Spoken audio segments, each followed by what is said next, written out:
Hello. In this lecture, we're going to really step up our game. Okay. We looked last week at formative assessment and how much more valuable that is than summative assessment. And now we're going to take a look at rubrics, which you're already pretty familiar with, but see how we can step that up to really support good teaching practices all around the school. And as you'll come to see, it winds up being a way of using some of the same ideas of formative assessment, but with our teachers and our colleagues around us. I think you'll find it pretty interesting. So the agenda here, first we're going to look at how we use teacher rubrics to focus on school improvement. Next, we're going to see how we could create heterogeneous groups of our teachers for professional learning communities, kind of the way we set up heterogeneous grouping for our students in our classes.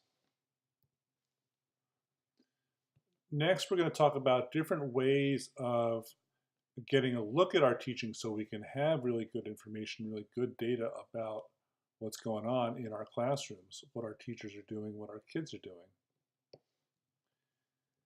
And then lastly, we'll take a look at how you pull that all together. How do you coordinate it all into a sensible way of having a school that's really getting good at this?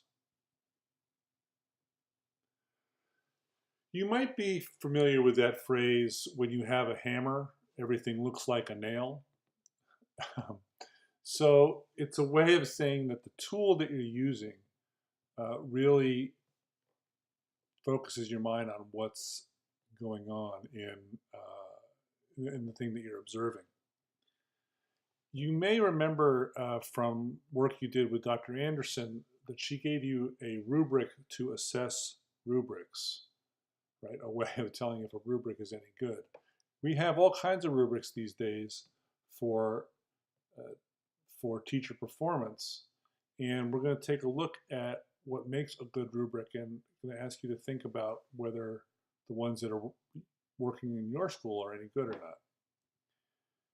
You can download this file. It's up in Brightspace, and it's alongside the lecture. So if you haven't done so already and you want to pause now and download it, I'd say that's a good idea. You can see here that a good rubric has these qualities to it.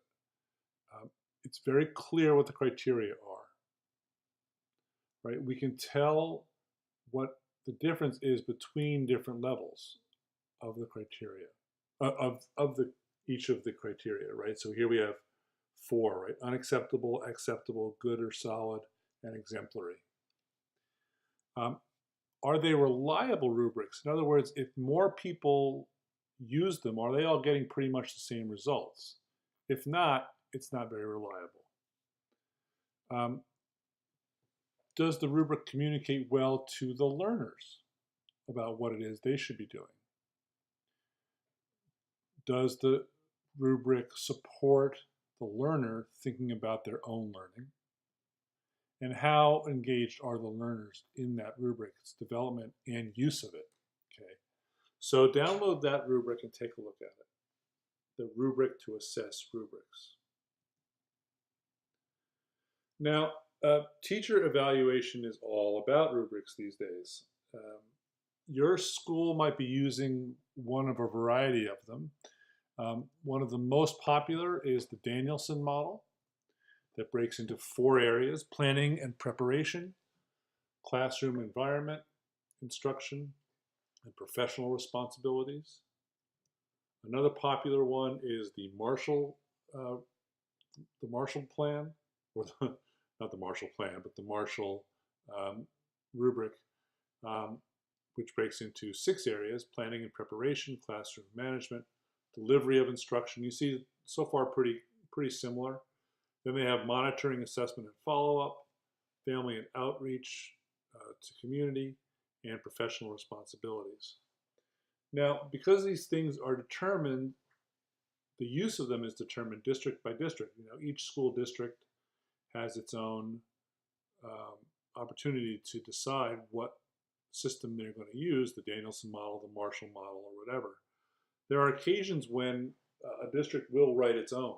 And the last district I worked in, Syracuse City School District, they came up with this one: planning, teaching, creating a learning environment, analyzing and adjusting. You can see it's kind of similar to both Danielson and Marshall. And it'll be the basis of the rest of what we're talking about today, because I want to go in some depth into the history that I have with making these work and helping a school to really get better at its own teaching. How do you like the mountains? Isn't that cute? So I put the mountains here because these rubrics, the Danielson model, Marshall, etc., are often set up in 4 different levels of performance, which are often called the Heidi scales. They're called the Heidi scales because of the letters involved here. There's the lowest level is called ineffective, so there's an I for that. Developing, better than that. Effective, and highly effective. So you can see that kind of works out to spelling Heidi. So sometimes when you hear somebody refer to these Heidi scales, you have highly effective, effective, developing, and ineffective. Those are the 4 columns that you'll see often in these rubrics.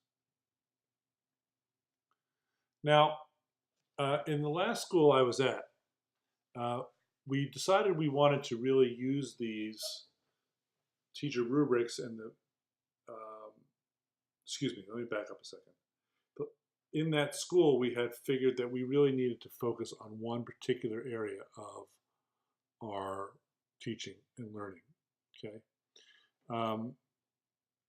That decision came from looking at our annual school improvement plan, which the school leadership team took on. Now, that school leadership team is probably similar to a skip team that you may have in your building, or if you're in a private school or a non-public school, they may have a similar kind of team.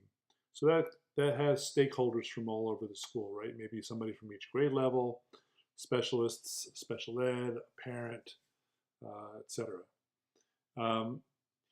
In our case, we came together and we decided what was going to be the area where we could get the most leverage, because those school improvement plans are huge. So we had to figure out which one was the one that was the most important for us, and we went at the teaching part. Remember, we had those 4 areas. Well, within teaching, Teach 3 was what the teacher does to facilitate questioning and thinking. So that was where we really were going to focus our work.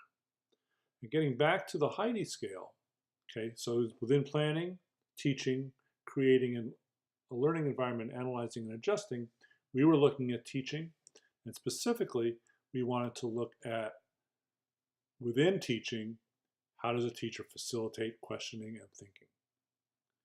So looking at the Heidi scale, an ineffective teacher in this model says that the teacher does not provide opportunities for students to explain their thinking or defend their claims.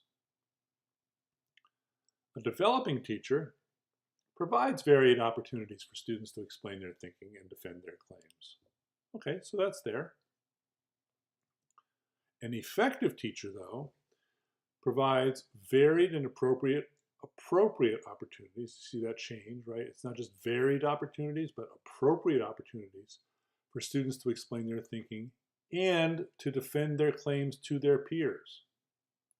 So you see here the difference between developing and effective is that we're moving from kids defending their claims just probably to the teacher only, to now defending their claims to their peers. You can see what the shift in classroom practice is there from developing to effective. A highly effective teacher, then, not only provides varied and appropriate opportunities for students to explain their thinking and defend their claims, but also building on their peers' use of evidence. Okay, so they're not only talking to each other now we're asking for a teacher to set up an opportunity where kids are really listening to each other and building off of each other. They might be building by disagreeing, okay? They might be building by agreeing and taking it further, but they're taking what their peers said and working with that. You can see if you look all the way now across this chart what a really effective and highly effective teacher are doing. That's quite different from pretty common practice. I mean, on this measure, a lot of what happens in classrooms doesn't even make it to developing, right? Students who are just answering a question with the quote unquote right answer, but not sharing their thinking, right? That's an ineffective teaching. Developing that further gives them opportunities to at least explain what they're thinking and defend their right answer or their wrong answer, whatever their answer is, to defend it. Then we move up to defending their claims with their peers, highly effective, building on their peers, okay, and making appropriate opportunities for kids to do that. You can see why my school leadership team thought that if we could really work on this, we would be doing a significant amount to change teaching and learning in our building. Now, working with our teachers, and here's my fourth grade team, okay, we had people working in small groups, okay, and those small groups were called professional learning communities. You may have heard about these in your schools, PLCs. This is beyond just having a team meeting, okay? It's beyond just figuring out who was going to make arrangements for the school bus for our school trip, or even was beyond just a discussion of, okay, where are we at in Unit 3, okay? Professional learning community was really going deeper. Well, I tried to set up 4 different kinds of PLCs in our school this year. The first was horizontal PLCs. That's a pretty common grade level meeting or grade level team, okay?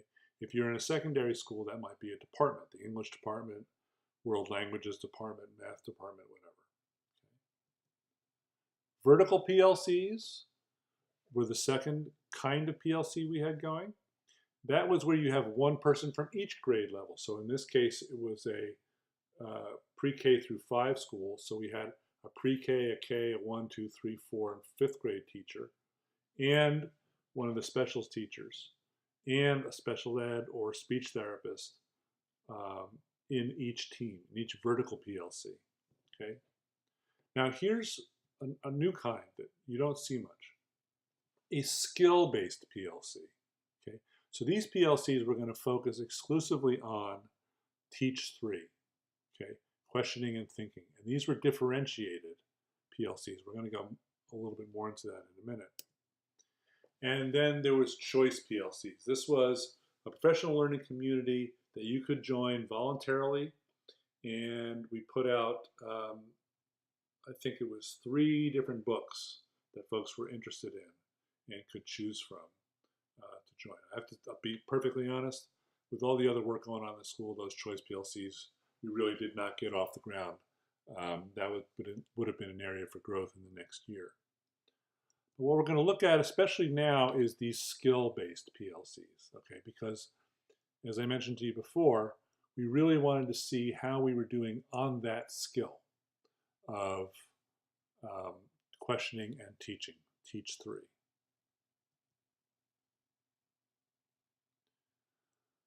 So this right here, this is the actual printout, okay, of the scores of Teach 3 for the whole school. Now I have blacked out the teacher names and their emails because, you know, I got to keep that confidential. But this is the real deal. It's only part of it. It got cut off here a little bit. But you can see that it's color-coded, right? That a score of 4 gets you a green, blue is 3, yellow is a 2, and 1 is a red. So you can read that 4 is highly effective, 3 is effective, a 2 is developing, and a 1 is ineffective. Now, these scores per teacher were based on uh, observations. They were based on announced observations by administration and announced observations by peer observers. The district had like classroom teachers who would come and observe other classroom teachers, or a music teacher would come observe the music teacher, etc. And those were formal, and they were part of a teacher's record. Okay, and you can see where the scores are here, and how each teacher might have done. Okay, so this is the raw kind of the raw data of how they did in Teach 3. Even Teach 3 had 3 components. 3B is the one that we were just talking about, where they were asking those questions, right? That's the one that we broke down just a few slides back. Right. So if we wanted to set up differentiated groups with this raw data, how might we do that? So we did it like this. We took those observation scores and then started to group teachers. Okay. Now, we grouped them by, you can see here, we were going to focus on Teach 3B. All right. So you can see in each group, we've got a high teacher, a teacher who is either effective or ineffective. Excuse me, let me back up. We've got a teacher who is either rated effective or highly effective. We've got one teacher, at least, who's rated developing or ineffective, and then maybe a couple people in the middle. So this is your classic sort of heterogeneous grouping. And from there, we also wanted to look at how they were doing in their teaching, in Teach 3 overall, okay? So that we could have these differentiated groups. And you can see with the averages of the 3 groups, it works out pretty well. Okay, so these were the skill-based PLCs. So we had PLC A, PLC B, PLC C, D, E, and F, and G. It was a big school. We had about 60, 75 teachers. So let me be really clear about one thing. These groupings were made by the administration and our instructional coaches. We did not share how we came up with these groupings with the teachers. We didn't want to be saying, hey, you know, in your group there's somebody who's really strong, somebody who's really not so strong, and a couple of folks in the middle.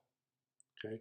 We knew we were setting up heterogeneous groups, but they didn't know that they were heterogeneous groups. All they knew were that these groups were to focus on Teach 3 stuff, and particularly the Teach 3B stuff from the rubric. Okay? Same way you wouldn't tell a group of your students, hey, you know, one of you in this group is really strong, one of you is not, and a couple are in the middle. They don't, you know, that's not helpful information to put out that way. But it is helpful for us to think about how we can have differentiated groupings so that we have peer learning going on in those groups. Okay. So, what's the kind of data that gets used in setting up these rubrics, so we even have any idea about this? Well, it's observations. And what you saw there was formal observational data. So we thought, you know what, when it's formal observational data, the only people who really have it are the administrators who were coming through, or the peer observers who were coming through, and the one teacher themselves. And there's not really any discussion about what questioning and thinking looks like in our different classrooms. So we set out to set up a series of ways of getting into classrooms so that everybody would have a sense of what's going on. And we had both walkthroughs going on, where we had a whole team of administrators and coaches walking through and seeing what we see, what's going on. I'll explain that more in a minute. We had instructional rounds, which we'll also talk about in more detail. And we had the formal observations, which you're all familiar with.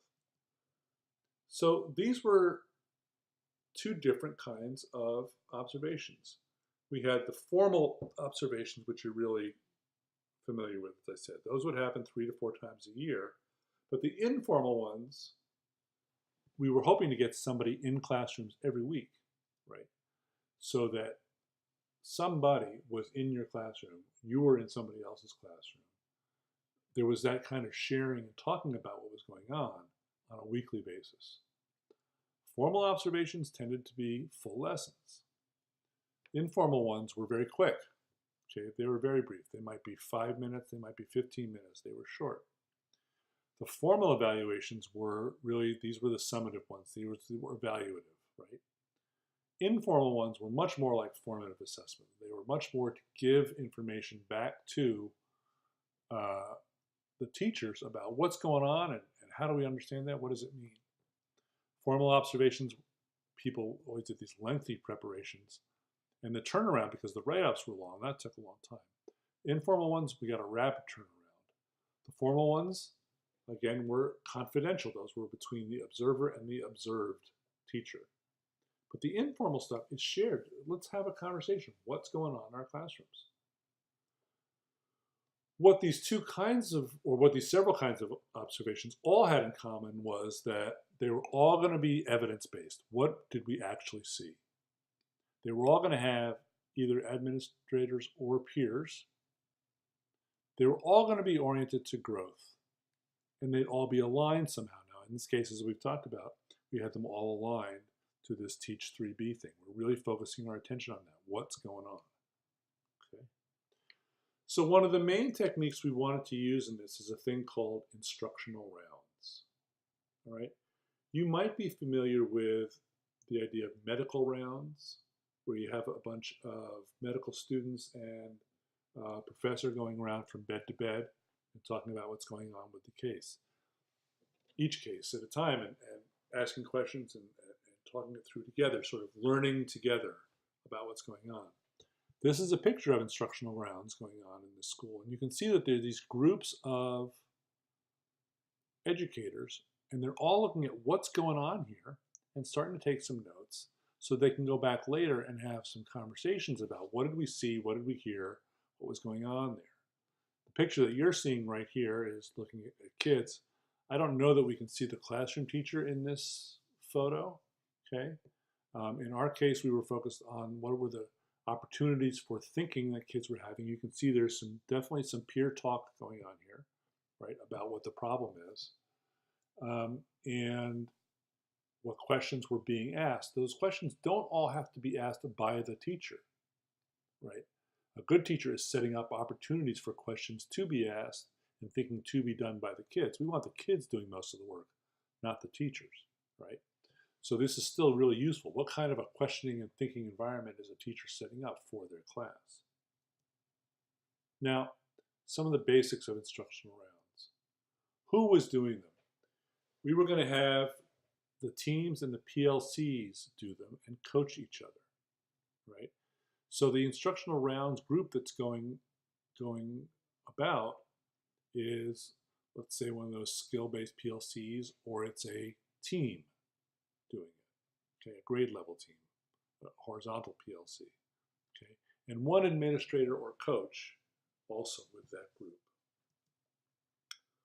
What were they doing? They were focused on one question, okay?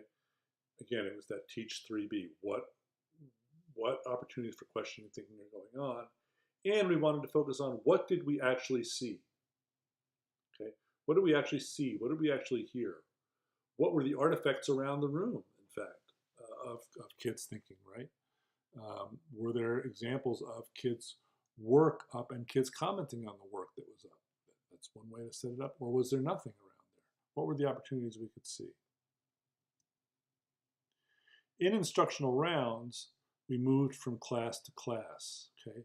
So in this case, let's imagine we had the kindergarten grade, the kindergarten team doing instructional rounds.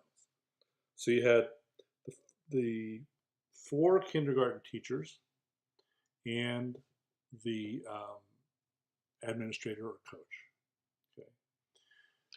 What would happen would be if there were 4 teachers on the team, 3 teachers and the coach would sit for 30 minutes in the lesson and watch the 4th teammate conduct the lesson for 30 minutes. Then that teammate would come back to the back of the room, and all the adults there would sort of spend 15 minutes debriefing on what they just saw and what they just heard, what had been going on. Okay? Then they would move down to the next room. Okay? And the person who was just teaching now becomes one of the observers. One of the observers is now the teacher when we're in their room. And we go through this again, 30 minutes to watch the lesson, 15 minutes to talk about it. Then we move on to the next room. New person teaching. Well, the people who have been observing, have been teaching are now also observing. You see how this goes. It kind of rotates through the rooms. And within the space of a half a day, we've been in everybody's room and we've been talking about what's going on with their teaching. Do we have subs? Yes, we have subs because you've got, at any one moment, 3 of those teachers out of their room, right, as they're moving from class to class doing these instructional rounds. Why did we do it that way? We did it that way because we want to make this a collaborative discussion. We want folks to be accountable to each other. It just doesn't work when folks are accountable top down from the administrator only. Okay. We also knew that the knowledge was in the room, as they say, that we knew how to do this, but not everybody knew how to do it. And those of us who did probably could have gotten sharper about it and gotten better about it, and also helps to describe it to others. We want to have these be the conversations. We want this knowledge to be public. What are we doing, right? We should all know this stuff. It's really important that way. So in terms of the hows, we wanted to establish some norms, right? The ways in which we were going to go about doing this. We had to be sure that this was based on trust, that the feedback was honest. Beforehand, the team, before they ever started doing the rounds, before they started going into each other's classrooms, they would give honest feedback. They would decide what data they were going to collect and what the norms were for discussion, okay, how they were going to go about it, and that they were going to collect and debrief together. Nobody was going to do anything behind anybody's back. We were going to talk with people, not about people, okay? Talk to me, don't talk about me, right? That was really key and really important for us.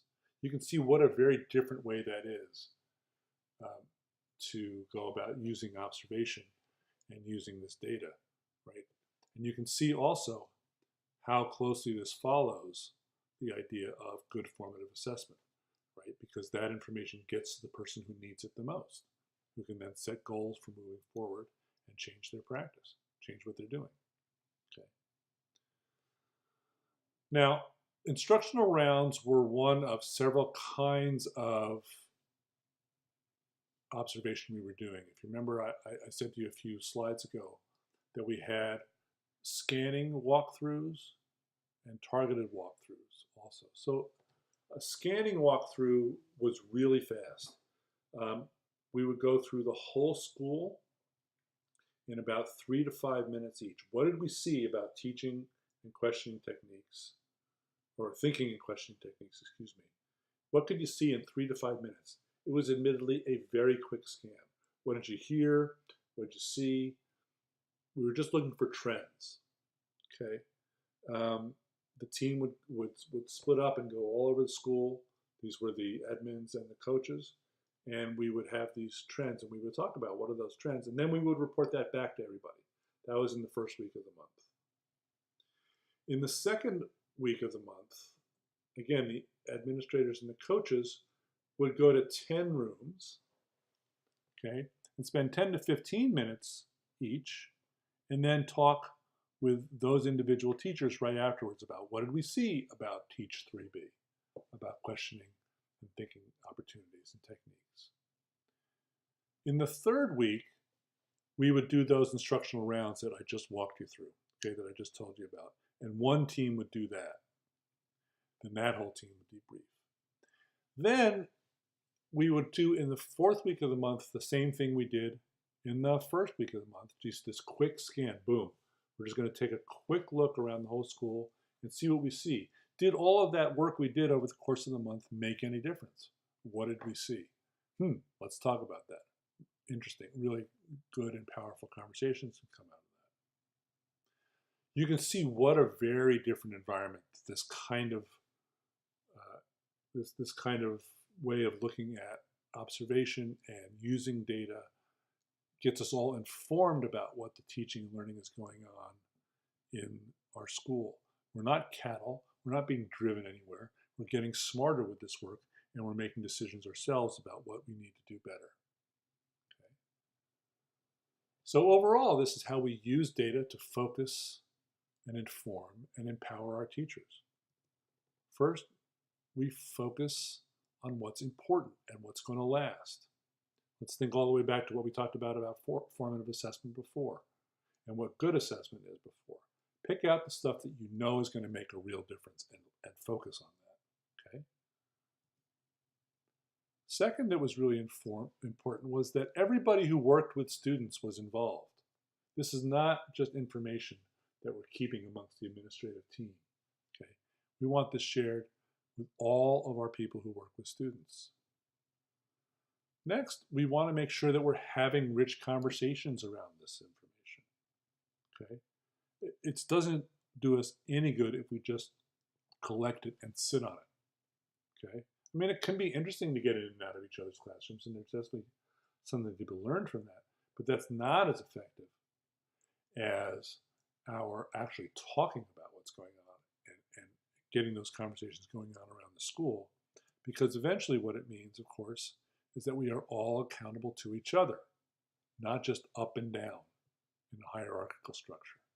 Really, really key. And of course, you can see the punchline of this is that really this is effective formative assessment, but done with adults. Okay? It's data informed around teaching and learning, and it's being done with our adults. So I hope you see the shift that we're making here and the move we're making from just talking about good assessment overall to how we can use it in all kinds of ways to make our schools much more thoughtful and much more effective. And with that, I thank you.